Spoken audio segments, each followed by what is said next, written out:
안녕하세요. 보통사람성공법칙 연구소장 이두영입니다. 오늘의 주제는 미래희망 자녀교육 편으로 자녀의 스마트폰 중독의 심각성과 그 해결 방안에 대해서 말씀을 드려보겠습니다. SNS상에 올라온 스마트폰 중독인데 저 좀 살려주세요 라는 글로 영상을 시작해 볼까 합니다. 안녕하세요. 이번에 고1이 되는 남학생입니다. 요새 제 상태가 너무 심각해서 질문을 올립니다. 제가 핸드폰 중독이 아주 심하게 된 것 같은데요. 부모님께서는 처음엔 강압적으로 막아보려고 했지만 그때마다 저는 말썽을 피우며 도로 스마트폰을 하곤 했습니다. 하지만 이젠 그러지도 않으시고 제 스스로 절제를 하지 못해서 정말 심각한 문제가 된 것 같습니다.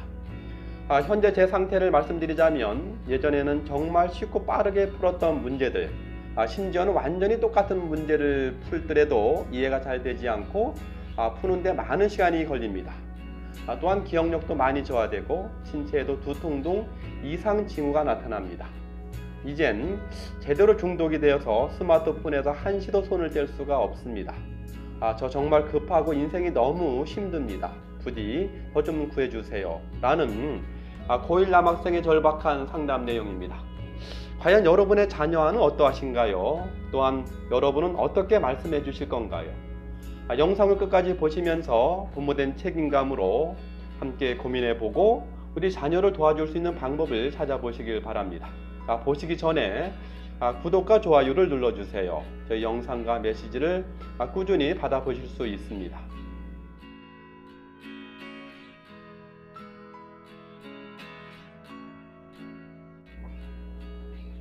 지나치게 스마트폰을 많이 사용하면 자녀의 뇌의 발달을 결정적으로 방해합니다. 아이가 태어나서 15살까지는 뇌가 완성되지 않은 채로 계속 발달을 합니다.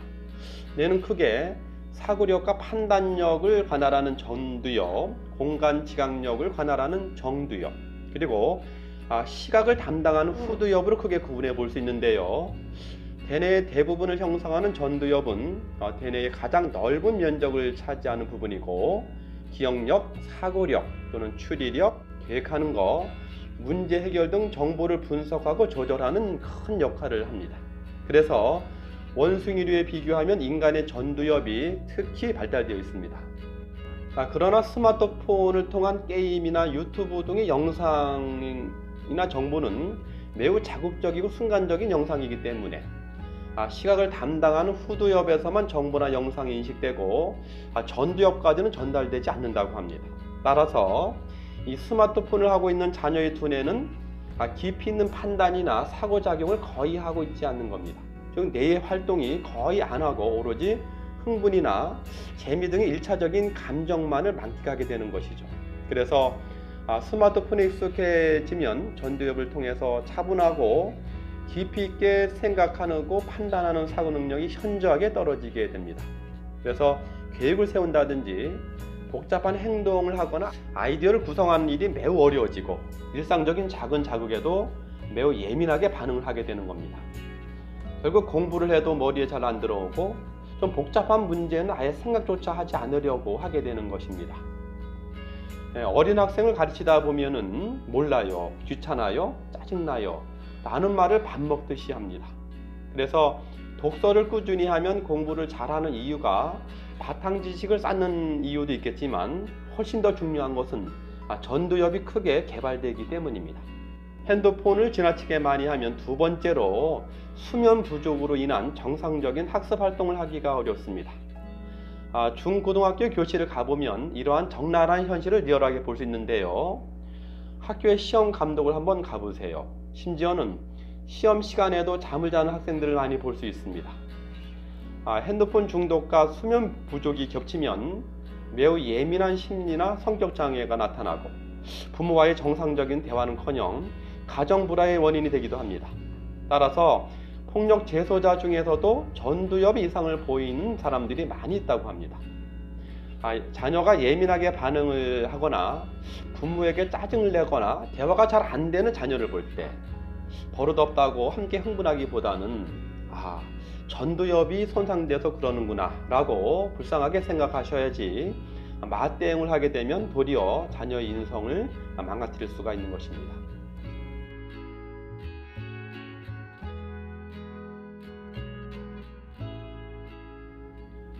세계적으로 유명한 모리 학교 교수는 초등 1학년 때부터 6년 동안 일주일에 3번 하루에 1시간씩 스마트폰을 하면 중학교에 가서 질문하고 토론을 통한 정상적인 생각 활동이 매우 어렵다고 했는데요. 우리의 자녀들은 거의 매일, 심지어는 새벽까지 스마트폰을 하는 경우가 많습니다.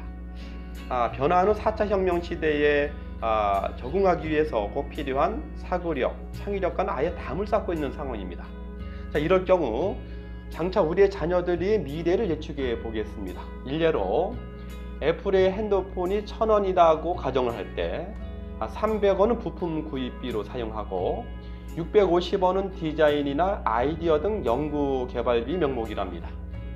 자, 마지막 50원이 부품을 조립하는 수많은 노동자의 몫에 해당되는 겁니다. 그러니 전 세계 수많은 저임금 근로자는 이 1,000원이라는 이익 중에서 단 50원만을 함께 나누어 가지고 애플의 매우 극소수의 과학기술자라든지 디자인 연구가는 650원의 막대한 이득을 보게 되는 것입니다. 그런데 안타깝게도 그 50원의 일자리마저 자동화된 로봇이 대체하려고 하는 그러한 상황입니다.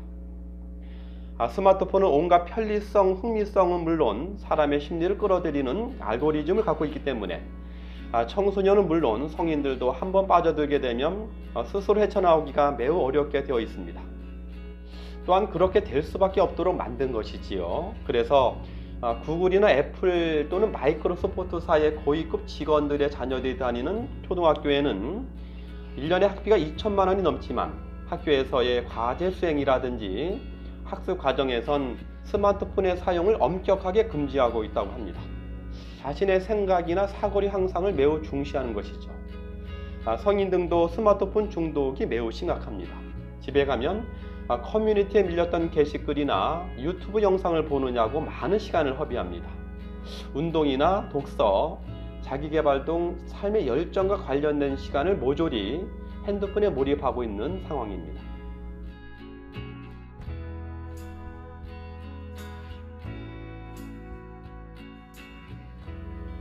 한국정보진흥원 스마트폰 쉼터나 각종 영상에서 제시하는 스마트폰 중독에서 벗어나는 방안들을 보면 크게 알람을 설정해 놓고 정해진 시간만 스마트폰을 사용한다든지, 혼자 있는 시간을 줄이고 가족이나 친구와 함께 많은 시간을 보낸다든지, 운동이나 스스로만의 취미 활동을 찾아본다든지, 사이버 안심존 앱을 설치한다든지, 외출 시에는 보조 배터리를 두고 나간다든지, 또는 SNS를 탈퇴한다든지, 정 안되면 병원에 가서 상담을 한다든지 등의 방안을 제시하는 정도에 그칩니다.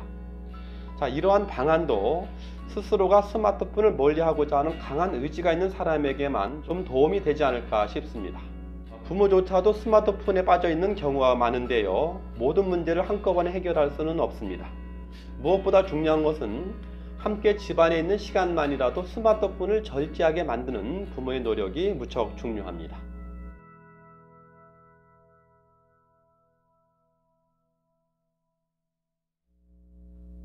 우선 자녀의 수면 시간을 찾아주는 것이 절실합니다. 그 유일한 방법은 무엇일까요? 밤 12시나 1시 이후에도 자녀들은 자신만의 은밀하고 밀폐된 방에서 스마트폰을 보느냐고 밤새는 줄을 모릅니다. 그리고는 밤늦게까지 학원 숙제를 했다느니, 수행평가를 했다느니 이게 거짓말을 하게 되죠. 일찍 자라, 밤늦게까지 스마트폰을 하면 키가 안 큰다, 나중에 뭐가 되려고 그러니 등등 어떤 말로도 스마트폰에 빠진 자녀를 설득할 수는 없습니다. 잔소리를 하면 할수록 갈등만 더 커지게 될 뿐입니다. 그래서 사회에는 법이 있습니다. 바로 이것 하나면 된다고 생각을 합니다. 저희 집은 밤 12시 반 이후에는 아빠인 제가 잠을 자야 하는 시간이다. 그래야만 다음날을 정상적으로 지낼 수 있다. 그래서 아빠인 제가 12시 반 이후에는 공유기를 빼서 아빠 방에 놓는다 라고 가장인 제가 법을 만들어서 공표를 했습니다. 딱 이거 하나면 됩니다. 밤늦게까지 스마트폰에서 헤어나오지 못하는 자녀를 도와주고 자녀의 수면 시간을 확보할 수가 있는 것이죠. 이런 아빠의 논리는 온 가족을 위해서 매우 합리적이고 인간적인 것이라고 생각을 합니다. 물론 자녀의 일시적인 저항이 있겠지만 미안하지만 어쩔 수 없다 라고 말하고 일단 넘기시면 됩니다. 사람은 누구나 망각과 적응의 동물인 것입니다. 조금 시간이 지나면 그러거니 하는 날이 온답니다. 수많은 말과 갈등과 걱정보다는 단 하나의 행동 실천이 훨씬 더 효과적입니다. 비로소 아빠의 단호하고 철학 있는 행동 하나로 소중한 자녀의 수면 시간이 확보되고 다음날 학교에서의 생활을 정상적으로 할 수 있는 것입니다. 두 번째 방법은 집안에서만이라도 핸드폰을 절제시키는 것이 중요합니다. 자녀의 학습 활동이 한창이어야 할 밤 8시나 9시 이후에도 부모가 꼭 필요하지도 않는데도 스마트폰에서 온갖 SNS나 동영상을 보는 경우가 있다면 아마 자녀도 마찬가지일 겁니다. 아마 책을 펼쳐놓고 몰래 핸드폰을 하고 있을 겁니다. 부모가 하니 자녀들도 안심하고 하는 것이고요. 취침 시간도 아니기 때문에 함부로 간섭하기도 쉽지가 않습니다. 그래서 부모의 변화가 필요합니다. 부모는 마음만 먹으면 절제력 있는 어른임은 물론이고요. 자녀를 키우는 책임감이 있기 때문에 일정 시간대에, 특히 자녀가 학습할 밤 시간대에 핸드폰 사용을 절제할 수 있습니다. 또는 저녁 시간 이후 일정 시간대에, 예를 들어 밤 8시나 9시 이후 또는 10시 이후에는 와이파이를 꼽는다든지 핸드폰을 걷어 놓는다든지 식으로 온 가족이 규칙을 만드는 것이 매우 효과적입니다. 저희 집은 아이들이 어렸을 때에는 밤 8시 이후에 핸드폰을 걷어서 우편함에 놓았다가 이젠 아이들이 고등학교, 대학생이기 때문에 밤 10시부터 와이파이를 뺀답니다. 핸드폰 중독으로 가는 문제를 완전히 막을 방법은 쉽지 않은데요. 부모마저 절제를 못한다면 자녀의 핸드폰 중독 문제를 해결할 방법은 전혀 없습니다. 상담소나 병원을 간다든지 또는 아예 방치하는 방법밖에는 없다고 생각을 합니다. 저도 한번 일부러 주말에 관심 있는 유튜브 영상에 빠져들면 2~3시간은 그냥 흘러가 버리더라고요. 그러다 보면 하루의 목표의식이나 건전한 사이클이 모두 깨져버리고 맙니다. 결국 주말에 아무것도 할 수 있는 게 없게 된 것이죠. 하물며 밤낮으로 핸드폰에 빠져있는 아이들은 전두엽에 큰 상처가 난 상태에서 공부하려고 책상에 앉기가 얼마나 고통스럽고 싫을까 충분히 이해가 됩니다.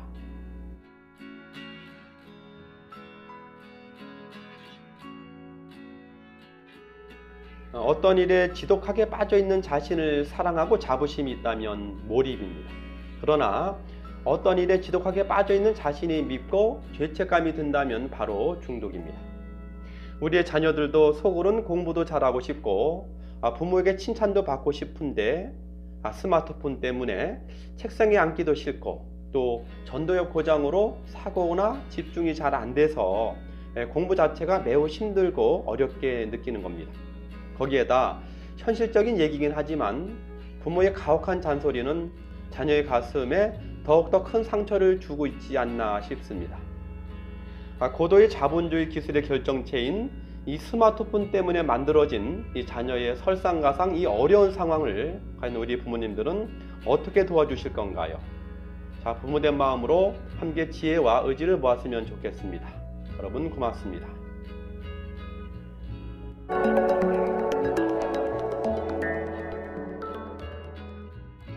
저희 영상이 도움이 되셨나요? 아래 구독과 좋아요를 눌러주세요. 언제든 생산적이고 행복한 소통을 하길 바랍니다. 다음 이 시간에 새로운 주제로 찾아뵙겠습니다.